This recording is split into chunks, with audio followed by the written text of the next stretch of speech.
വൈകുന്നേരം നമ്മളെ മക്കൾ സ്കൂൾ വിട്ട് വരുമ്പോൾ ഉണ്ടാക്കി കൊടുക്കാൻ പറ്റുന്ന ഒരു സ്നാക്കിൻ്റെ റെസിപ്പി ആയിട്ടാണ് വന്നത്. അപ്പോൾ എങ്ങനെ ഉണ്ടാക്കി കൊടുക്കാമെന്ന് നോക്കാം. ആദ്യം തന്നെ അടുപ്പത്തോട്ട് ഒരു പാൻ വെച്ച് കൊടുത്തിട്ടുണ്ട്, വെളിച്ചെണ്ണ ഒഴിച്ച് കൊടുത്തിട്ടുണ്ട്, കുറച്ച് സവാള മൊരിയിച്ചെടുക്കണം. എന്നിട്ട് ഇഞ്ചി വെളുത്തുള്ളി പച്ചമുളക് പേസ്റ്റ് ഇട്ടിട്ട് മൂപ്പിച്ചെടുക്കാം. ഒരു 2 സവാള അതിലേക്ക് ചേർത്തതിന് ശേഷം കറിവേപ്പിലയും കൂടി ചേർത്ത് കൊടുക്കാം. ആവശ്യത്തിന് ഉപ്പിട്ടിട്ട് നന്നായി മൂപ്പിച്ചെടുത്തതിന് ശേഷം മഞ്ഞൾപ്പൊടി, ഗരം മസാല ഇത്ര മാത്രമേ ചേർത്ത് കൊടുക്കണ്ടൂ.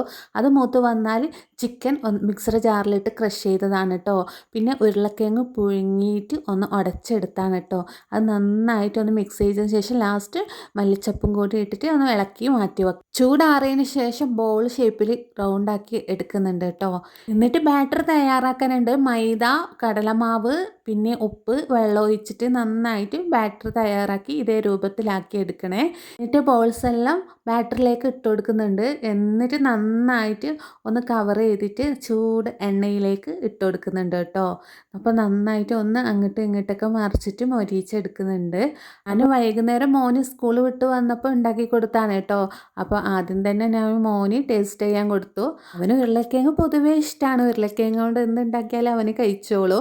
അപ്പോൾ ഉരുളക്കിഴങ്ങും ചിക്കനും കൊണ്ട് ചിക്കൻ ബോണ്ട പറയാം ഇതിനെ പേരിടാൻ, ചിക്കൻ ബോണ്ട. അപ്പോൾ ചിക്കൻ ബോണ്ടയാണ് ഞാൻ ഉണ്ടാക്കിയത്. അപ്പോൾ ബാക്കിൽ നിന്ന് ഉമ്മ വാതിൽ തുറക്കുന്നുണ്ട് കേട്ടോ. അപ്പം വായൊക്കെ ടേസ്റ്റ് ചെയ്തപ്പോൾ പൊള്ളിപ്പോയിട്ടോ. ഞാൻ ചൂടോടെ അങ്ങ് ടേസ്റ്റ് ചെയ്യാൻ നോക്കിയതാണേ. ചൂട് തണിഞ്ഞാൽ കൊള്ളത്തില്ലെന്നേ. അപ്പം ചൂടോടെ തിന്നുമ്പോൾ വായൊക്കെ പൊള്ളിപ്പോയിട്ടോ. അപ്പോൾ ഇന്നത്തെ വീഡിയോ നിങ്ങൾക്ക് ഇഷ്ടപ്പെട്ടിട്ടുണ്ടെങ്കിൽ ഒന്ന് സപ്പോർട്ട് ചെയ്യണേ. അടുത്ത റെസിപ്പി ആയിട്ട് ഞാൻ വരാം. അപ്പം ഇൻഷാ അല്ലാ. Okay, bye bye, Tata.